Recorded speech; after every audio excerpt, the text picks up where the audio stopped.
राम राम दोस्तों। आज हम आपको एक ऐसी शख्सियत से मिलाने जा रहे हैं जिनके लिए पेड़ लगाना सिर्फ एक कार्य नहीं बल्कि जीवन का एक तपस्या और प्रकृति के प्रति अगाध प्रेम की कहानी। यह कहानी जतिन शर्मा की, जिन्होंने अपनी सांसों को पेड़ों की छांव से जोड़ा और हरियाली को अपने जीवन का आधार बना। फतेहाबाद की मिट्टी से निकलकर चंडीगढ़ की व्यस्त जिंदगी तक जतिन ने हर कदम पर प्रकृति की सेवा को अपने जीवन का ध्येय बनाया। आइए चलते हैं उसको इस प्रेरणादायक सफर पर। तो राम राम दोस्तों, मैं हूं आपका साथी विक्रम विष्णोई। चलिए चलते हैं आज की कहानी पर। जतिन शर्मा का जन्म हरियाणा के फतेहाबाद में एक मध्य वर्गीय परिवार। उनकी जिंदगी की नींव में दादी अम्मा की सीख थी, जो उन्हें बचपन से हर रविवार खेत में ले जाती। दादी के हाथ में एक पौधा होता और वो जतिन से कहती, बेटा अपने हाथों से गड्ढा खोदो और इस पौधे को लगाओ, इसे पानी दो। हर रविवार को जतिन अपने नन्हे हाथों से पौधे लगाता और दादी की बातें सुनता।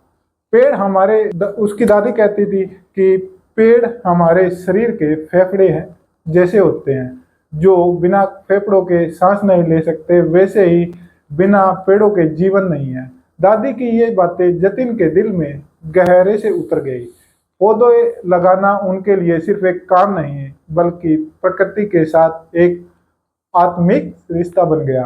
यह रिश्ता उनके बचपन की मासूम यादों से शुरू हुआ और धीरे धीरे उनके जीवन का संकल्प बन गया। आज जतिन शर्मा ने 5500 से ज्यादा पौधे लगाए हुए। आज तक जतिन शर्मा ने 5500 से ज्यादा पौधे लगाए हुए हैं, जिनमें से 1500 से अधिक अब विशाल पेड़ों का रूप लेते। यह कोई साधारण उपलब्धि नहीं है। आजकल इस लाइन में लोगों ने 1000, 15,000, 20,000, 35,000, यहाँ तक कि किसी ने 50,000 भी लगा रखे। लेकिन जतिन की जो ये उपलब्धि है, ये सिर्फ आंकड़े नहीं बल्कि सांस, छांव, हरियाली और भविष्य की उम्मीद के प्रतीक। जतिन का मानना है कि पौधे लगाना ही काफी नहीं बल्कि उनकी देखभाल भी उतनी जरूरी है। इसीलिए वे प्रत्येक पौधे की जिम्मेवारी किसी स्थानीय व्यक्ति को सौंपते हैं और उसकी देखभाल के लिए प्रोत्साहन राशि भी देते हैं। उनका कहना है कि मैं चाहता हूं कि हर पौधा जीवित रहे, क्योंकि हर पौधा एक नई सांस है। जतिन भाई ने अपने अनुभव से यह भी सीखा कि जून, जुलाई और अगस्त के महीने में पौधारोपण के लिए सबसे उपयुक्त है, क्योंकि इस समय लगाए गए पौधे जो पौधे हैं उनके जीवित रहने की संभावना 80% तक बढ़ जाती है। वे खेजड़ी, पीपल, नीम और कीकर जैसे पौधों को प्राथमिकता देते हैं। ये पेड़ न सिर्फ पर्यावरण के लिए लाभकारी होते हैं बल्कि भारतीय संस्कृति और परंपराओं के प्रतीक भी होते हैं। खेजड़ी का पेड़, जिसे बिश्नोई समाज ने अपनी जान देकर बचाता है, या पीपल जो हमारे वेदों में पवित्र माना जाता है, ये पेड़ जतिन के लिए सिर्फ पौधे नहीं बल्कि हमारी संस्कृति विरासत का हिस्सा है। जतिन शर्मा की सोच गहरी और प्रेरणादायक है। वो कहते हैं कि मेरी 3 माताएं हैं। पहली जिसने मुझे जन्म दिया, दूसरी प्रकृति जो मुझे हर दिन जीवन देती है, और तीसरी भारत माता।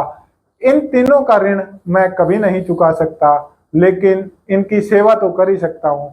इस सोच के साथ जतिन हर खास मौके पर पौधे लगाकर मनाते हैं, चाहे उनके बेटे लविश का जन्मदिन हो, शादी की सालगिरह हो, कोई नई नौकरी मिले या कोई अन्य खुशी का अवसर। जतिन और उनका परिवार इसे पौधा लगाकर सेलिब्रेट कर। हाल ही में 2 जून को फतेहाबाद के पपैया पार्क में जतिन भाई ने अपने 9 साल के बेटे लविश के जन्मदिन पर 20 पौधे लगवाए। लविश ने बड़े उत्साह से पौधों को उठाया, उसके नन्हे हाथों से गड्ढे खोदे और पौधे लगाए। उसके चेहरे पर जो मुस्कान थी वह किसी नई उम्मीद को बोने जैसी थी। जतिन चाहते हैं कि उसका बेटा भी इस परंपरा को आगे बढ़ाए, ताकि हरियाली की यह विरासत पीढ़ी दर पीढ़ी चलती रहे। जतिन की जिंदगी आसान नहीं थी। फतेहाबाद के सरकारी स्कूल में प्रारंभिक शिक्षा पूरी करने के बाद उन्होंने हिसार की गुरु जम्बेश्वर यूनिवर्सिटी से पढ़ाई की।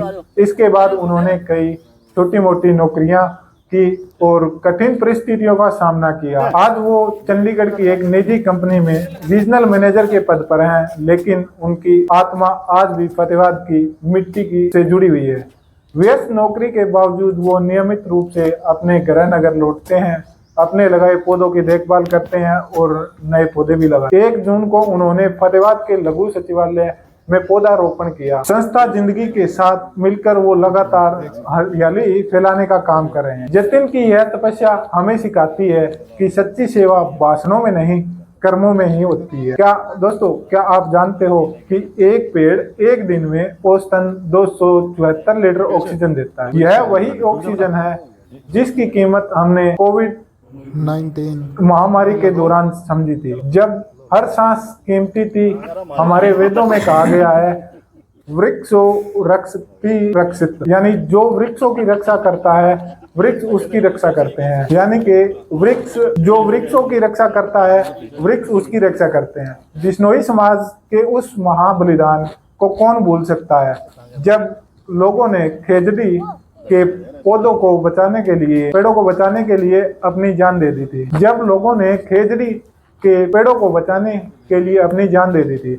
जतिन शर्मा जैसे लोग आज उसी प्रेरणा को जीवित रखे हुए हैं। उनके लिए पृथ्वी को बचाना सिर्फ एक काम नहीं बल्कि एक धर्म है। जतिन शर्मा की कहानी हमें सिखाती है कि छोटे छोटे प्रयास बड़े बदलाव ला जा सकते हैं। वो हमें याद दिलाते हैं कि प्रकृति की सेवा करना सिर्फ पर्यावरण की रक्षा नहीं बल्कि अपनी आत्मा को हरियाली देना। इस पर्यावरण दिवस पर आइए हम सब जतिन से प्रेरणा लेकर अपने घर, मोहल्ले, खेत या चौपाल में एक पौधा लगा। लेकिन सिर्फ लगाना ही नहीं, काफी उसकी देखभाल का भी संकल्प ले, क्योंकि हमारी आने वाली पीढ़ियों को विरासत में सिर्फ मकान और पैसे नहीं बल्कि स्वच्छ हवा, हरियाली और एक जीवंत पृथ्वी चाहिए। जतिन भाई कहते हैं, पेड़ लगाओ ताकि जब तुम ना रहो तब भी तुम्हारा साया इस धरती पर बाकी रहे। तो दोस्तों, आइए इस अवसर पर एक नई शुरुआत करें, एक पौधा लगाएं और उसकी देखभाल करें, प्रकृति की सेवा करते हैं। दोस्तों, आज के लिए इतना ही। और कैसी लगी आज की कहानी आपको? अगर अच्छी लगी तो शेयर जरूर करना और कमेंट बॉक्स में अपनी राय जरूर भी देना। मैं हूं विक्रम बिश्नोई, कल मिलूंगा आपको ठीक शाम 8 बजे सिर्फ अब तक इंडिया यूट्यूब चैनल पर। तब तक के लिए राम राम।